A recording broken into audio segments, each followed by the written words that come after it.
Ôiជំរាបសួរលោកគ្រូខ្ញុំឈ្មោះនួនចិត្តថ្ងៃនេះខ្ញុំនឹងការបង្ហាញខ្ញុំនឹង demo ទៅលើការបង្ហាញទៅលើ FTP ទៅកាន់ server AWS អញ្ចឹងដំបូងឡើយគឺយើងត្រូវចូលទៅកាន់ EC2 សិនអញ្ចឹងយើងអាចវាយ EC2 មក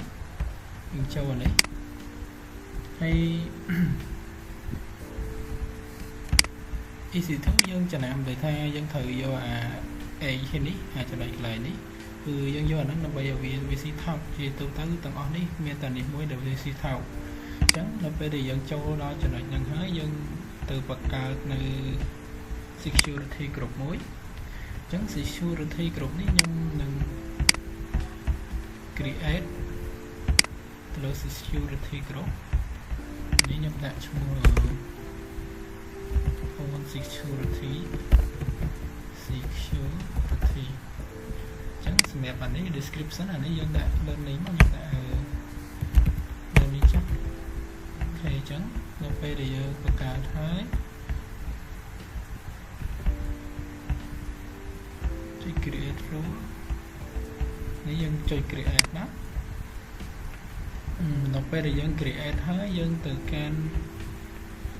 Ubuntu អានេះយើង create group ហើយយើងទៅកាន់របស់ EC2 instance វិញដើម្បីខ្ញុំបង្កើត instance អញ្ចឹងនៅក្នុង instance នេះយើងអាច launch វាមកវិញ instance តើពី launch instance ហើយអានេះឈ្មោះយើងបង្កើតដាក់មកខ្ញុំដាក់ FTP របស់ client ចា client នេះចំណុចនៅក្រោមនេះយើងយក Ubuntu បន្ទាប់ពីអាហ្នឹងហើយយើងមើលកន្លែង key pair នេះខ្ញុំអានេះខ្ញុំនឹងបង្កើតថ្មីបើសិនយើងអត់បង្កើតថ្មីយើង create យកអាចាស់ពីមុនក៏បានដែរអញ្ចឹងអានេះខ្ញុំដាក់ EC2 FTP ចឹងអានេះខ្ញុំនឹង create key pair វាអូខេអញ្ចឹងដល់អពេល create ហើយវានឹង download នៅឃើញកន្លែងនេះអញ្ចឹងខ្ញុំនឹងទុកអា file ហ្នឹងម្ដងដើម្បីយើងងាយស្រួលនៅក្នុងដាក់ឲ្យវានៅក្នុងfile select អញ្ចឹងខ្ញុំបង្កើតមួយមកខ្ញុំនឹងដាក់នៅក្នុង drive D ខ្ញុំបង្កើត file មួយមកខ្ញុំដាក់ EC2 ចឹងខ្ញុំដាក់ file ដែលខ្ញុំ download នេះដាក់នៅនេះអញ្ចឹងយើងនឹងតដល់ចំណុចនេះយើងមើលទៅកាន់បន្ទាប់ពីយើងបង្កើត key pair ហើយយើងមកមើលកន្លែងខាងក្រោមនេះយើងអានេះយើងឥឡូវអញ្ចឹងត្រូវអីអញ្ចឹងយើងអ្វីដែលយើងមួយទៀតគឺយើងត្រូវ select ទៅអាកន្លែង group security មិញយើងតែយើងបង្កើតអីគេអញ្ចឹងខ្ញុំបង្កើតមិញគឺ open security អញ្ចឹងខ្ញុំតាកន្លែង open security មកហើយកន្លែង configure storage នេះអានេះយើងចង់ដាក់ប៉ុន្មានក៏បានដែរប៉ុន្តែអានេះខ្ញុំមិនដាក់តាមលោកគ្រូខ្ញុំដាក់ 20G អញ្ចឹងនៅពេលដែលយើងដាក់ចំណុចកន្លែងហ្នឹងហើយយើង launch វាមកអញ្ចឹងនៅពេលដែលយើង launch ជោគជ័យហើយយើងនឹងទៅមើលកន្លែង stand នេះវិញយើងរងចាំតិចដើម្បីឲ្យវា process ជោគជ័យអានេះវាកំពុងតែ install យើងរងចាំប្រហែលជា5នាទីឬក៏តិចជាងហ្នឹងអាស្រ័យទៅលើ internet របស់យើងអូខេអញ្ចឹងនៅពេលដែលវា download ហើយវានឹង show បែបនេះអាហ្នឹងអញ្ចឹងខ្ញុំនឹងទៅ add rule នៅក្នុង security group ហើយដើម្បីឲ្យវាងាយស្រួលកុំឲ្យមានបញ្ហាដើម្បីយើង connect នៅក្នុងគេទៅវាមានបញ្ហាអញ្ចឹងខ្ញុំនឹងចូលទៅកាន់ security បន្ទាប់ពីចូល security ហើយយើងមើលទៅកាន់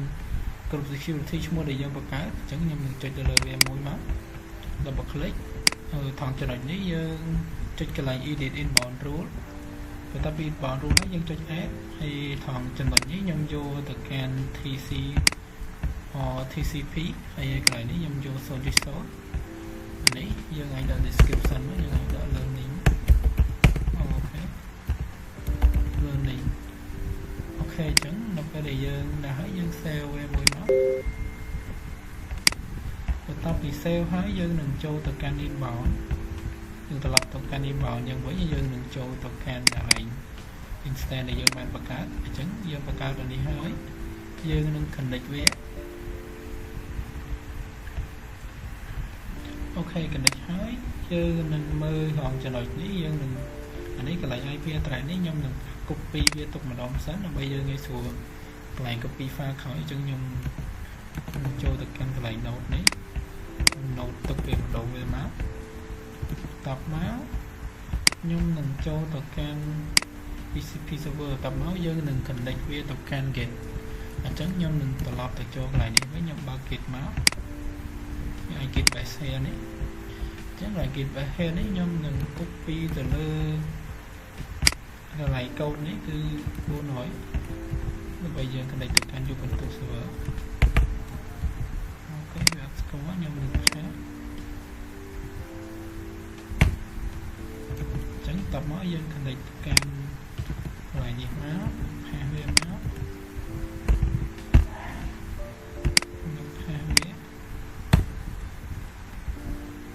អូខេអញ្ចឹងយើងចុចចេះមកវា connect អូខេអានេះយើង connect ជោគជ័យហើយនឹងខ្ញុំ clear screen នេះយើងនឹងចូលទៅកាន់ YouTube server យកមកហើយខាងចំណុចនេះខ្ញុំនឹងឆែកទៅលើ Who am I អូខេអានេះយើង connect ជោគជ័យហ្នឹងហើយបន្ទាប់ពី connect ជោគជ័យហើយយើងនឹងចូលទៅកាន់ការងាររបស់យើងអានេះខ្ញុំបំផាយវាទៅជា 2 screen សិនខ្ញុំនឹង connect ជាមួយ Ubuntu server អញ្ចឹងការងារដំបូងគឺយើងនឹងត្រូវ install យើងនឹង sudo យើងត្រូវ update apt សិនអញ្ចឹងខ្ញុំទៅ sudo apt update យើងដាក់ update មកអូខេនេះខ្ញុំ update ហើយនេះខ្ញុំដាក់ជំនាញតិច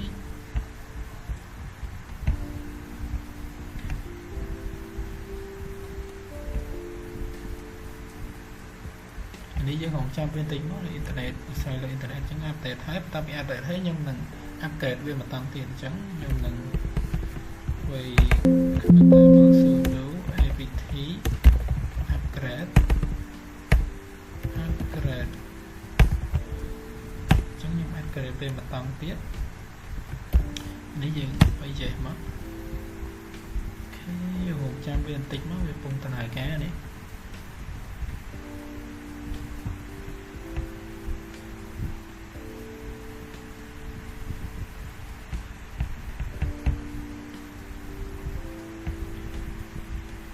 វាលឿនអាស្រ័យលើអ៊ីនធឺណិតរបស់យើងអ៊ីនធឺណិតយើងលឿនវានឹងលឿនតាមនឹងដែរ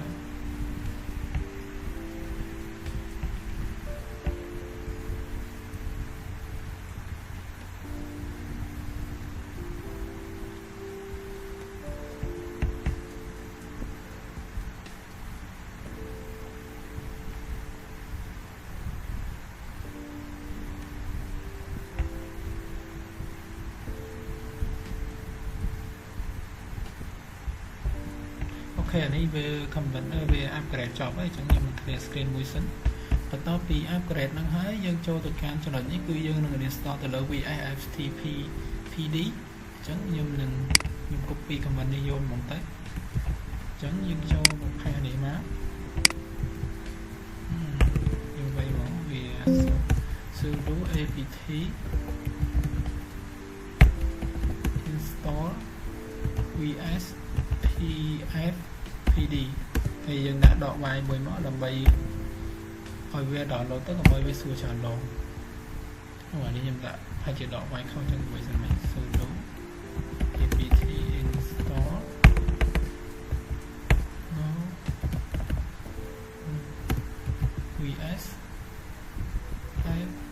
VSFTPD ភាសាតែមុននោះខ្ញុំដាក់ដកវាយធំចឹងធ្វើវាអត់ស្គាល់ចឹងយើងត្រូវអានេះយើងដាក់ដកវាយទូចអញ្ចឹងយើងរងចាំបន្តិចមកអូខេអានេះវាពេញហើយអញ្ចឹងដើម្បីយើងចូលមកកាន់ config on ទៅលើអានេះយើងអាចឆែកវាបន្តសិននេះខ្ញុំសា control Alt ខ្ញុំសា ls ដល់ la យើងដាក់ la តាមមកយើងដាក់ slash ចូលនេះទៅមកយើងអាច grab តែមកយើងវាយឈ្មោះ VSFTPD.conf pivot miền tây ở đây này nhung châu không nhung thời châu tập can ở CD sân giờ ai châu tập tam dạ comment CD sân ICT dân slash ETC đó ETC slash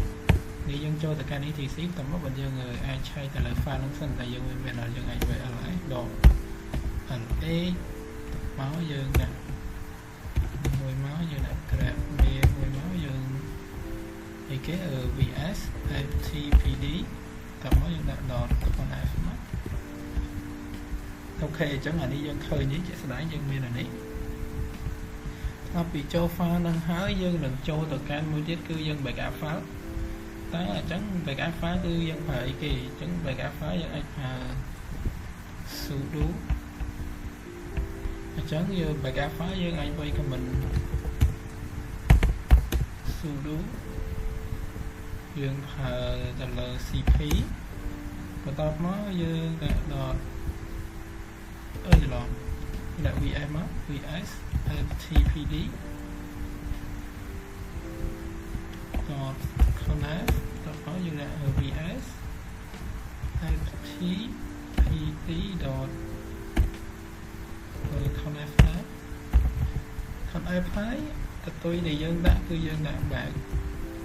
bây giờ file backup ok chẳng dân đừng chạy từ lời về bằng tiết dân trong người miền ls dot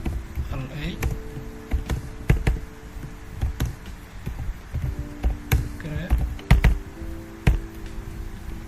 grab vs ftpd dot connect ok này về mà file backup ở dưới chẳng là bây giờ dân bài cả file hái dân đừng cho tờ can mới tiết cư dân đừng edit config pháp dân đừng cài tờ can của anh ấy local lên là bỏ dân đại giá hay người ta dân phá tam của đi chẳng làm bây dân cho tờ can bán dân phá của mình sudo nano vs pdf or config chẳng giờ enter về máu chẳng dân đó lại nếu dân được cho tờ mơ cái này nè để đi muối local lại là bỏ dân đại giấy chẳng dân cho ba con má đi dân chơi hết chẳng nhân mình chơi mùi tiết cư dân mơ tờ can rai enable chẳng rai enable dân mơ này càng lớn chẳng những độ để máu chẳng những đặt giấy tập về được bỏ ra hái dân mơ tờ can với tiết cư cho local user yes chẳng nhận ốp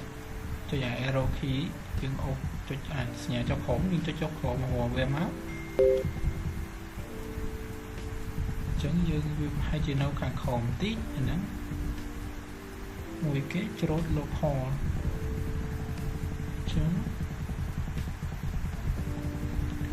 dân scroll về mà khổng tí máu cho local nè bên này đấy chẳng dừng đồ này máu hay và cặp máu dương đi chứ dương thờ và tham VIP khảo mã cho local nó dân đã copy lâu rai nếu dân đã vi giải 10 tiền chấm dương copy này mà hơi các bạn đó nếu như tập viên nó khổ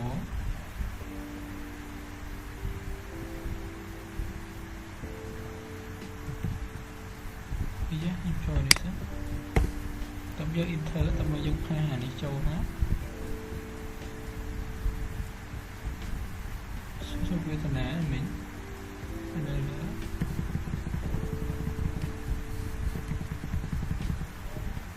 chắc luôn khó yes okay. Rồi nếu dân vô một hoạt lại đang mình nhận đi dân đã khó dân hai nó là lại khổn đi má là chẳng về mau ấy hay cho lại mua chết cư dân thờ ai ra còn lại như dân nè pha quay ní thì dễ nó cư dân được đạo viên nơi thằng khổng kèm bỏ chẳng dân ai copy đi má ai copy nó người dân đi វាស្រួលឲ្យវាជាប់លេខនេះយើងដក space វាស្អាតណា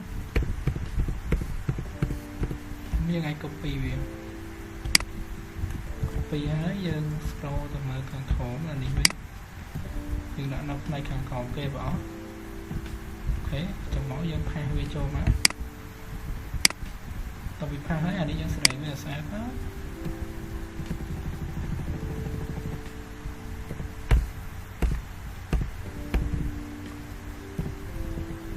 ដាក់វាស្មើមកតាត់មកយើង save វាអញ្ចឹង save យើងអាច control X Y enter អូខេអញ្ចឹងបន្ទាប់ពីចប់ហើយអូខេបន្ទាប់ពីយើងដាក់ nano file ហ្នឹងហើយយើងនឹងចូលទៅខាងចំណុចផ្សេងគឺយើង restart switch អញ្ចឹង restart switch យើងអាច copy នេះមកហ្មងទៅ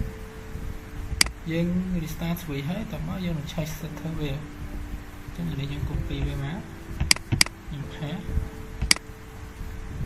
ខ្ញុំ enter មក start switch ហើយយើងនឹងឆេះទៅលើ starter អញ្ចឹង starter យើងយកអានេះមកហ្មងទៅ Ctrl C មកផាសអូខេអញ្ចឹងអានេះវា active ហើយអូខេបន្ទាប់ពីយើងនេះហើយយើងនឹងធ្វើវា line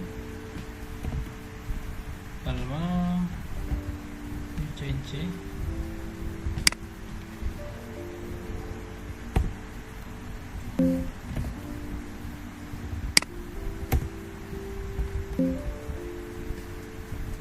អានេះយើង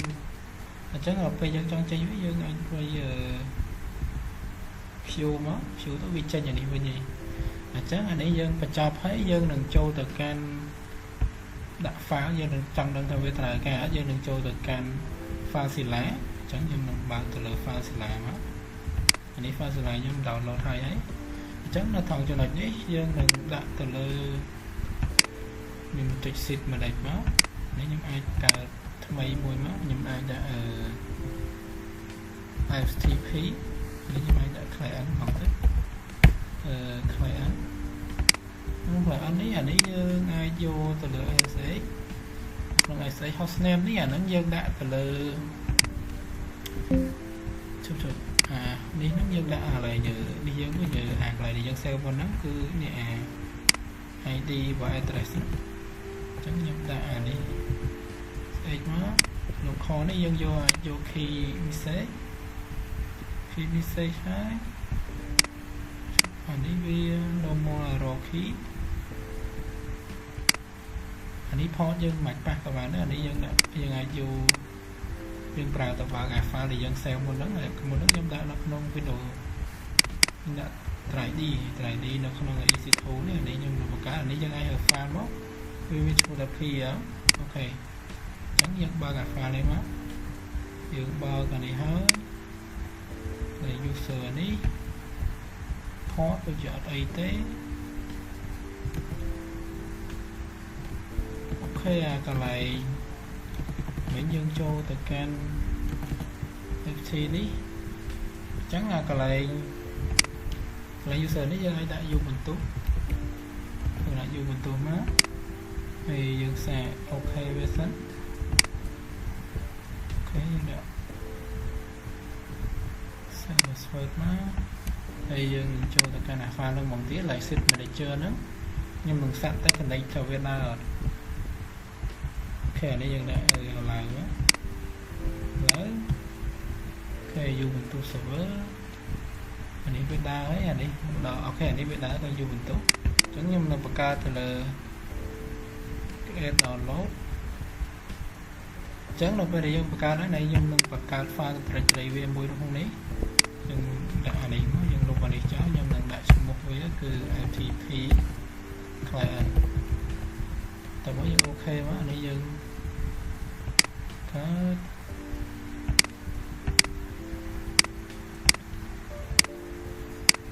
វាទៅនេះចូលនៅខាងក្រោមនេះវិញ อันนี้ยังติดพวกนี้โอเคอันนี้ยังประกาศให้เนี่ยฝากแหวนเดตรีแต่ว่ายังประกาศอันนี้มวยจี๊ดยังประกาศเดตรีได้ยังอันนี้มาได้như làนี้ยังประกาศไฟล์nhiều file mớiยังđã xì tíchต่อtề tề โอเคนั้นเราไปยังประกาศได้ยังtừใช้ตรงขนมเกียรติเยอะถ้าเวียมาหัดยังนี้ยังโชว์ตัวการเกียรติแต่ฉะนั้นยังเคลียร์มวยสันตรงนั้นđây tôi vẫn cứ dùng cho CD tập đi CD hay đừng ally VM nữa đi chắc ally ok anh ấy pha là dân man bạc cá thái đã tạm mới dân đừng chạy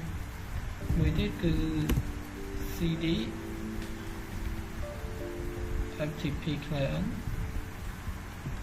FTP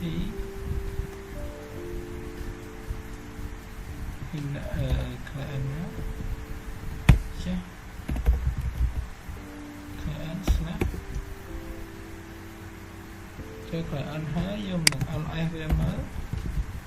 ok anh ấy xin tay thì dùng man bạc cá mình đó thì người tiếp learning text FTP client ok anh ấy giờ mình cho được can CD giờ khai về máu giờ mình đã so từ lời vé nhưng mình vay qua giờ ban một cái cứ ctext dot tt trắng nhưng bạc cá là nặng hết ctext dot tt ở đây chúng sẽ không ai sẽ khác ctext dot tt ok bạc cá là nặng hết cứ dư đừng xe vé nhưng đừng nano về máu là bây giờ ai edit về bán cứ nano ctext dot tt ok châu vào đó là những dân xe về máu nhưng phải là khám với máu khám control x quái sạch anh ấy dân phần đó chắc ca nghĩa men tập phần đánh cái ông con chán được không